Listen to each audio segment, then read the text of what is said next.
Ooga booga booga booga booga. Rappers that got All right, let's go. They say that being a rapper is the most dangerous job in America. It seems like every year we hear news of multiple rising rappers. All right, Young Dolph. I know about him. I don't know a lot of his. I don't know none of his songs. Respectfully, X. We know him. I know a lot of his songs. Pop Smoke. I know a lot of his songs. PNB. I know like 5, 6. King Von. I know probably all of his songs. And shout out to all of them. Nipsey Hussle. Shout out to him. I don't know none of his songs. Losing their lives to senseless violence, whether it be from retaliation. Wait, these guys weren't Backdoor'D. Pop Smoke was allegedly Backdoor'd. We thought PNB was Backdoor'd by his girlfriend, but it turns out the people were in the store plotting on him. Yeah. Vaughn, that's allegedly. I don't know about that. People are saying he got Backdoor'd. People are saying they woke up King Von and activated the demon, and they knew what was gonna happen. And yeah, and certain people was on IG Live, whatever. Young Dolph, he was allegedly backdoored by the girl in the cookie store, but then at the same time, you're the only person in the hood riding around in a camouflage Lamborghini, I think. So it's like, X, he wasn't backdoored. Rising rappers losing their lives to senseless violence. Oh shit. Nipsey Hussle was backdoored. Yeah, he was definitely backdoored, but he wasn't at the same time. Like, Shitty Cuz must have went to him, said some shit. Nipsey's like, yo, bro, get out of here. And then seen him come back, and like, bro, like, you're not about to see a nigga come back in. You know what I'm trying to say? Like, so yeah. Like, yeah. Whether it be from retaliation, from past misdeeds, or pure jealousy, one thing is clear. The stories of two rappers that were targeted by those close to them and lost their lives in the process. But before we get into the video, the life and death of FYB Trigger. FYB Trigger, real name Khalil Austin, was a rapper and gang member from Chicago, Illinois. He was from the block 43rd and State in the low-end area of Chicago and claimed a clique called FYB. FYB was created by the famous rapper turned podcaster / comedian FYB J-Man, and he and Trigger had a Listen. If FYB J-Man hears you say that, he's going to flag your video. FYB J-Man does not want to be known as no gang leader, no originator, creator of no type of sort of gang. J-Man, and he and Trigger had a super close relationship. Despite his mother being an attorney, Trigger had a rough upbringing. What the fuck does that have to do with He anything? Dropped out of high school after the 9th grade and began gravitating towards the street life. And FYB hold on. Bro has an antenna. After the 9th grade and began gravitating towards the street. Yo, bro. This nigga has an antenna. It's like one of those, you know that fish, that angler fish that lives in the deep sea. That's what the man looks like. Street life. An FYB member named Archie was like a big brother to him and taught him how to scam and crack cards so he could have money for himself. What the fuck kind of big brother is that? I mean, I understand you're living in certain conditions and you got to get it how you get it, but like, you kind of made it seem like this nigga was a fucking role model. And gravitating towards the street life. An FYB member named Archie was like a big brother to him and taught him how to scam and crack cards so he could have money for himself. Archie was killed in 2014 and this devastated Trigger. Trigger's reputation in the streets continued to build. He got the nickname Trigger for frequently blowing his gun. Really? I thought he got the name Trigger because he plays a lot of PlayStation. And he admitted in an interview to robbing people, taking people's guns, and pistol whipping people. He even admitted to taking famous rapper Young Pappy's gun from him and beating him up. With this behavior, it's no surprise that Trigger was frequently in and out of jail. Even in jail, Trigger didn't stop his wild behavior, as he claimed in an interview that he beat up the rapper 757BA when they were in the county jail together. Aside from the violence, Trigger was productive with his time in jail as he started rapping. When he got out of jail, his friend Monte pushed him to take rap seriously, and he did, dropping multiple songs and music videos. Despite pursuing music, the streets were still a very active part of Trigger's life. In 2022, Trigger got into a shootout with his ops Damn. while shooting a music video. Trigger and some of his entourage went to a gas station to shoot some scenes for his music video when some of his ops spotted him. An argument ensued and eventually both sides started shooting at each other. Trigger got shot but survived his injuries. This wouldn't be the last shootout Trigger was involved in. Trigger's habit of robbing people of their guns would eventually lead to his death, allegedly at the hands of one of his own friends. On May 30th, 2020, Holy smokes, I totally forgot that this is a backdoor case. I'm thinking that the ops got him.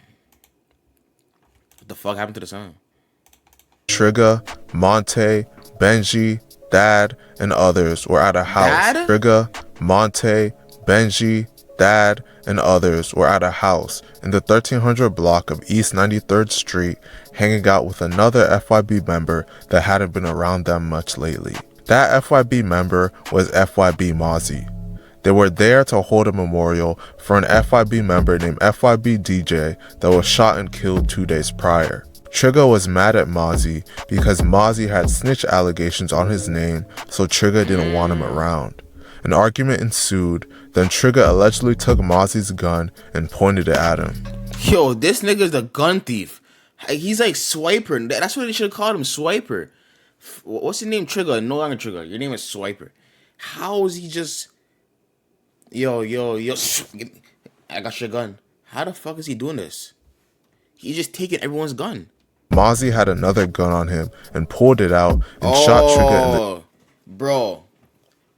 The community, you know how like animals... What's the word I'm looking for? You know how animals like develop? But what's the word I'm looking for? Evolution. Like, you know evolution? These niggas in the... Yo, he's so frequently robbing these niggas that they're evoluting. Now they have to carry 2 pistols because he's known for robbing the first one. This is Swiper.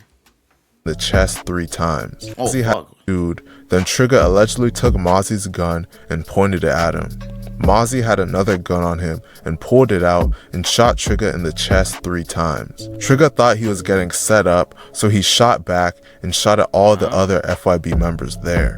A full-blown shootout ensued. Monte... Wait, what the fuck?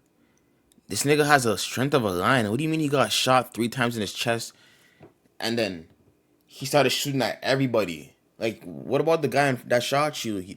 3 times. Trigger thought he was getting set up, so he shot... How do you think you're getting set up? You just robbed somebody. And shot Trigger in the chest 3 times. Trigger thought he was getting set up, so he shot back and shot at all the other FYB members there. A full-blown shootout ensued. Monte, Benji, and Thad were all hit and injured. Trigger got shot in the chest, side, and groin. They all survived, but Trigger ended up dying from his injuries, officially passing away at just 25 years old. Mozzie was never charged with murder, as the shooting was ruled self-defense. It's crazy how a simple argument could escalate to a point where someone felt they were left with no choice but to kill their own friend. Bro, he didn't even backdoor him. Swiper was a menace. R.I.P. to Swiper. Lil Scoom, I don't want to hear this shit. Not respectfully. We know what happened. Lil Scoom was on the porch with some girl that, long story short, Lil Scoom was going to some girl's house, and she lives in Chicago, and this is like 12 o'clock or it's nighttime, and they go to her porch, and she's trying to find her keys, talking about, oh, she doesn't have her keys. The fuck? What the fuck you mean you don't have your keys in Chicago? And then what did she say? Some shit about we all finna die. Basketball player, but as time went on, he started to drift more and more to the streets. Scoom would always do little petty crime here and there, but he fully jumped into the streets at age 15. He eventually started rapping and began building a name for himself. Scoom had serious beef in the streets. He would make posts on his Instagram story dissing his dead ops. What happened to him after I told him stop playing with me? What happened to him? What happened to him a week after he told me something was going to die? Oh, I was going to die. What happened to him that night he was with that female? Damn, what the fuck is happening to all these niggas? In the last interview he did prior to his death with YouTuber DJUTV, Scoom bragged about how anyone that dissed him or his crew would end up dead. These are kids, by the way. Like the oldest in this video is probably like 15. As you can see, Scoom couldn't leave the streets alone. Scoom was very talented and was beginning to blow up as a rapper named 30. This would allegedly make members of Risky Road target him. Risky Road has many members that are crash outs, and they've posted videos of themselves sliding through enemy territory looking for one of their ops to kill. And that's how we hit y'all block. On Miles, you come outside and that So what the fuck gun is that? ass baked. How y'all coming? Button on you. What the fuck are these niggas getting these DLC guns from? Come here, check it out, Dad. Bro, my Hasty Market doesn't even sell cap guns. They On have Miles, you come out, AR-15 that's how we hit assault y'all into Delta shit. Force guns. This how y'all supposed to hit our shit, you know? One of these little off crib on Miles, come outside, get your ass dropped. They're gonna, Shoot out the window, they're gonna get probably your try to ass whack you dropped. through the window. At it. Back at it. Hey, we ain't on phone them, Preston. We ain't on phone them, Preston. Hey, look, we just gonna terrorize the whole city. We making our way around. We making our way around. Damn, look at his arms. Look at his hand. Like he doesn't even have lotion, but he has a Glock 30 with a Terrorize switch the whole extended. city. Look at this. Look at his arm. He's light skinned, and his crack right here of his arm of his hand is dry. Do you know how dry you have to be for you to be light skinned and still see that shit? We making our way around. But you got a Glock with a switch. Look at your knuckles. Now, Look at this. But you're outside with a Glock and a switch ready to kill. How are you ready to kill before you're ready to lotion your skin? we making our way around. Your ring camera too. Your ring camera too. Got big hog, know what we do. This nigga just pointed a gun at his homie's face, or was it the moon? Your ring camera The too. laser just hit. Look at this. Your ring camera too. Got Look. big Look. Oh my god. This nigga just pointed a beam at his homie's face. hog, know what we do. And he didn't even notice it. Or We he's don't immune press to it. Eventually, this beef would catch up to Scoom. On that was July Scoom? 7th, 2024, at about 11:50 Oh, shit, that was p.m., Scoom and a Niggas didn't 16-year-old tell- Oh shit, that's Bloodhound in the back? friend of his were arguing with someone in the 700 Nah, block of this East was like 89th Place this right here, like this is the 2003 draft of Crash Out Lions. when the person opened fire, striking them both. Scoom was shot twice in the chest and was taken to Oh University shit, wait, what Fire happened? in the 700 block of East 89th Place when the person opened fire, striking them both. Scoom was shot twice in the chest and was taken to University of Chicago Medical Center where he passed away at just 18 years old. His friend was shot in both thighs and was taken to the same hospital where he survived his injuries. There's been widespread rumors that little Scoom was set up by a female to be killed. A Ring doorbell camera footage was released that shows Scoom with his friends and a girl. This video has furthered the internet's theory that he was backdoored, and Scoom's ops have also bragged about him being backdoored. Look, this is what I'm talking about. Look. She's in Chicago. Talking about she doesn't have a key to the door.